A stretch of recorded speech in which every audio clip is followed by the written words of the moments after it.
अपमान का बदला। तेनालीराम ने सुना था कि राजा कृष्णदेव राय बुद्धिमानों व गुणवानों का बड़ा आदर करते हैं। उसने सोचा, क्यों न उसके यहाँ जाकर भाग्य आजमाया जाए। लेकिन बिना किसी सिफारिश के राजा के पास जाना टेढ़ी खीर थी। वह किसी ऐसे अवसर की ताक में रहने लगा जब उसकी भेंट किसी महत्वपूर्ण व्यक्ति से हो सके। इसी बीच तेनालीराम का विवाह दूर के नाते की एक लड़की मगम्मा से हो गया। 1 वर्ष बाद उसके घर बेटा हुआ। इन्हीं दिनों राजा कृष्णदेव राय का राजगुरु मंगलगिरी नामक स्थान गया। वहाँ जाकर रामलिंग ने उसकी बड़ी सेवा की और अपनी समस्या कह सुनाई। राजगुरु बहुत चालाक था। उसने रामलिंग से खूब सेवा करवाई और लंबे चौड़े वादे करता रहा। रामलिंग अर्थात तेनालीराम ने उसकी बातों पर विश्वास कर लिया और राजगुरु को प्रसन्न करने के लिए दिन रात एक कर दिया। राजगुरु ऊपर से तो चिकनी चुपड़ी बातें करता रहा, लेकिन मन ही मन तेनालीराम से जलने लगा। उसने सोचा कि इतना बुद्धिमान और विद्वान व्यक्ति राजा के दरबार में आ गया तो उसकी अपनी कीमत गिर जाएगी। पर जाते समय उसने वादा किया, जब भी मुझे लगा कि अवसर उचित है मैं राजा से तुम्हारा परिचय करवाने के लिए बुलवा लूँगा। तेनालीराम राजगुरु के बुलावे की उत्सुकता से प्रतीक्षा करने लगा, लेकिन बुलावा न आना था और ना ही आया। लोग उससे हंसकर पूछते, क्यों भाई रामलिंग, जाने के लिए सामान बांध लिया ना? कोई कहता, मैंने सुना है कि तुम्हें विजयनगर जाने के लिए राजा ने विशेष दूत भेजा है। तेनालीराम उत्तर देता, समय आने पर सब कुछ होगा। लेकिन मन ही मन उसका विश्वास राजगुरु से उठ गया। तेनालीराम ने बहुत दिन तक इस आशा में प्रतीक्षा की कि राजगुरु उसे विजयनगर बुलवा लेगा। अंत में निराश होकर उसने फैसला किया कि वह स्वयं ही विजयनगर जाएगा। उसने अपना घर और घर का सारा सामान बेचकर यात्रा का खर्च जुटाया और माँ, पत्नी तथा बच्चे को लेकर विजयनगर के लिए रवाना हो गया। यात्रा में जहाँ कोई रुकावट आती, तेनालीराम राजगुरु का नाम ले लेता। कहा, मैं उनका शिष्य हूँ।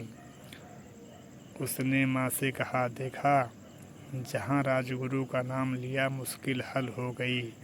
व्यक्ति स्वयं चाहे जैसा भी हो, उसका नाम ऊंचा हो तो सारी बाधाएं अपने आप दूर होने लगती हैं। मुझे भी अपना नाम बदलना ही पड़ेगा। राजा कृष्णदेव राय के प्रति सम्मान जताने के लिए मुझे भी अपने नाम में उनके नाम का कृष्ण शब्द जोड़ लेना चाहिए।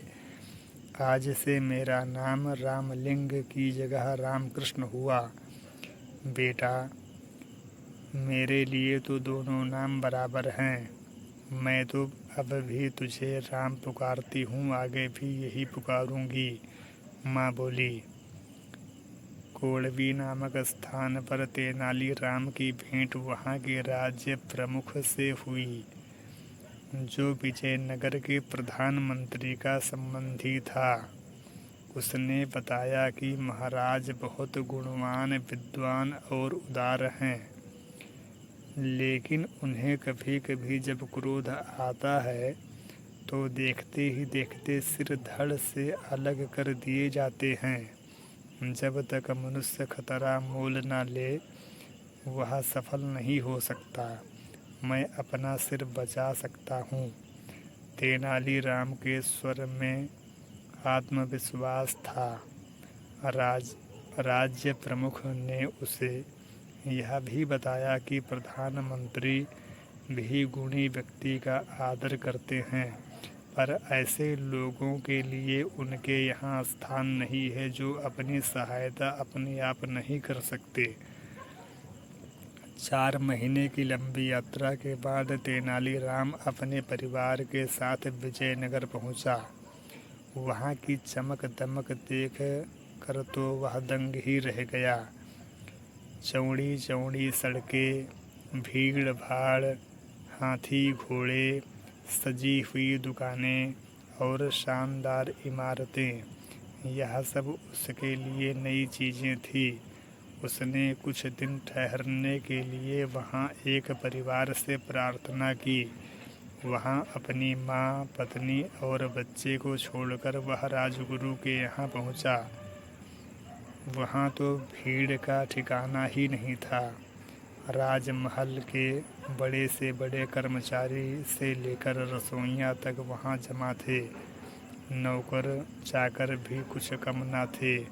तेनालीराम ने एक नौकर को संदेश देकर भेजा कि उनसे कहो तेनाली गांव से राम आया है। नौकर ने वापस आकर कहा, राजगुरु ने कहा है कि वह इस नाम से किसी व्यक्ति को नहीं जानते। तेनालीराम बहुत हैरान हुआ। वह नौकरों को पीछे हटाता हुआ सीधे राजगुरु के पास पहुंचा। राजगुरु, आपने मुझे पहचाना नहीं? मैं रामलिंग हूँ, जिसने मंगलगिरी में आपकी सेवा की थी। राजगुरु भला उसे कब पहचानना चाहता था। उसने नौकरों से चिल्लाकर कहा, मैं नहीं जानता। यह कौन आदमी है? इसे धक्के देकर बाहर निकाल दो। नौकरों ने तेनालीराम को धक्के देकर बाहर निकाल दिया। चारों ओर खड़े लोग यह दृश्य देखकर ठहाके लगा रहे थे। उसका कभी ऐसा अपमान नहीं हुआ था। उसने मन ही मन फैसला किया कि राजगुरु से वह अपने अपमान का बदला अवश्य लेगा। लेकिन इससे पहले राजा का दिल जीतना जरूरी था। दूसरे दिन वह राज दरबार में जा पहुंचा।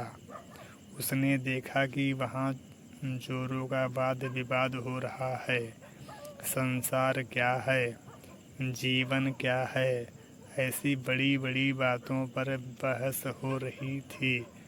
एक पंडित ने अपने विचार प्रकट करते हुए कहा, यह संसार एक धोखा है। हम जो देखते, सुनते हैं, महसूस करते हैं, चखते या सूंघते हैं, केवल हमारे विचार में है। असल में यह सब कुछ नहीं होता, लेकिन हम सोचते हैं कि होता है। क्या सचमुच ऐसा है? तेनालीराम ने कहा, यही बात हमारे शास्त्रों में भी कही गई है।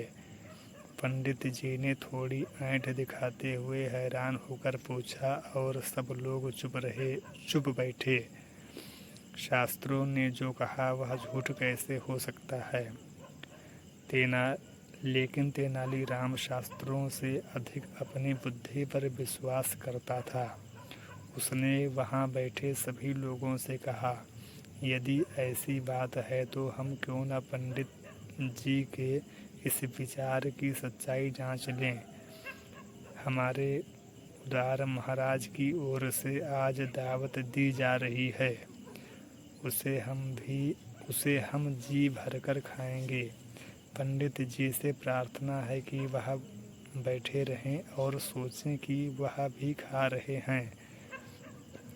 तेनालीराम की इस बात पर जोर का ठहाका लगा। पंडित जी की सूरत देखते ही बनती थी कि महाराज तेनालीराम पर इतने प्रसन्न हुए कि उन्हें स्वर्ण मुद्राओं की एक थाली भेंट की और उसी समय तेनालीराम को राजविदूषक बना दिया।